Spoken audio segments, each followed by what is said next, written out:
So as you guys can see, Berto did his thing. Let's go!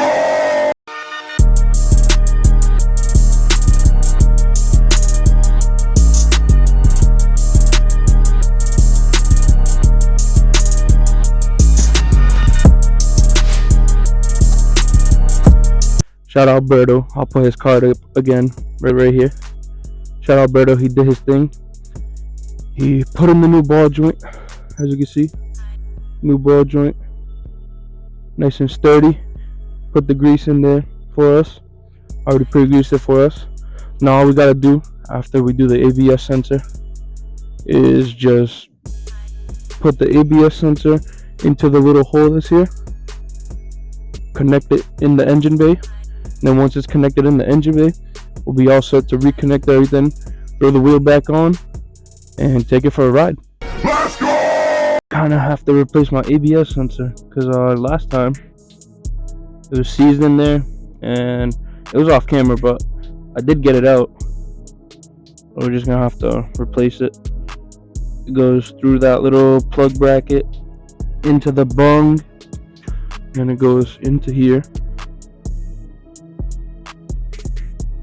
And where is it? Let's see if you can see it. It's that orange plug back there in the corner.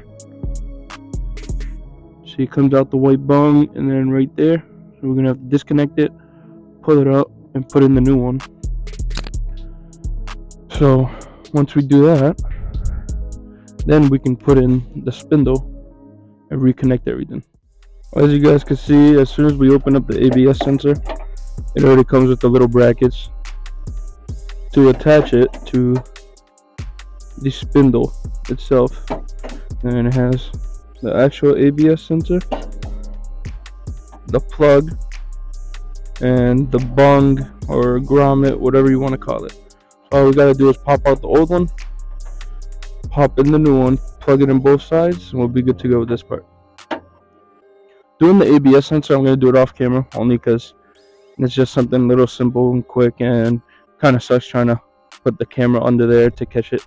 But as I already explained, this pretty simple, pretty easy. As you can see the new plug right there, and then the new bung. And then if we go, you can see the rest of it right here. So we screwed it to the upper control arm, and yes, I do have camber upper control arms. And then comes out the bung, screwed up here in the bracket, and then this bracket's gonna go on the spindle, and then obviously this goes inside the wheel bearing. So we'll go bang that out right now.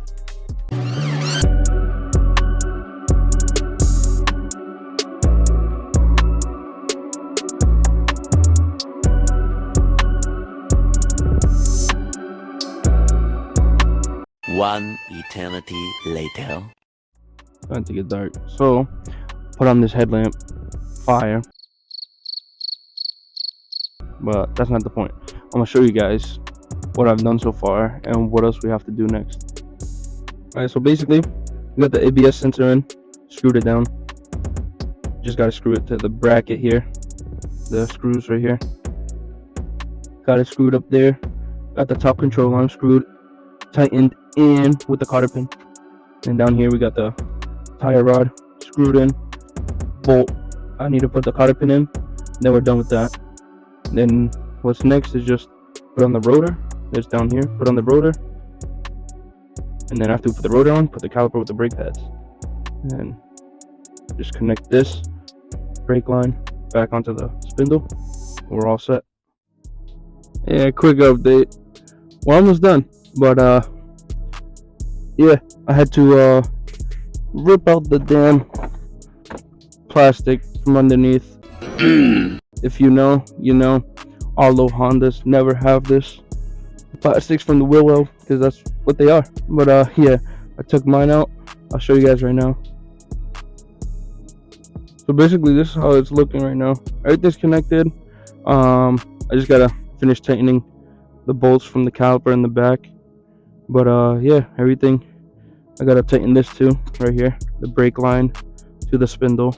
But yeah, I got this tight, upper control arm, camber arm, The ABS sensor bracket is tight. The tire rod's tight. But yeah, this is basically what my thing's looking like right now. This is, oh my god, this was when I maxed out my camber before. Maxed out my camber arm up top, and I was rubbing like crazy the tires here. It was wild. Gay!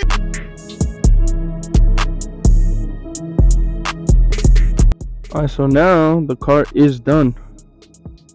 All we gotta do is lower it off the jack, then we'll be good to go. But it's getting late, and I'll work tomorrow. You know, normal people stuff. One day we'll be rich. One day YouTube will take off, and we'll be chilling. Stop the cap. But yeah, just gonna lower the car, and maybe if I got time tomorrow, come start it. You guys can hear it, how it sounds while it's turned on, and we'll go from there.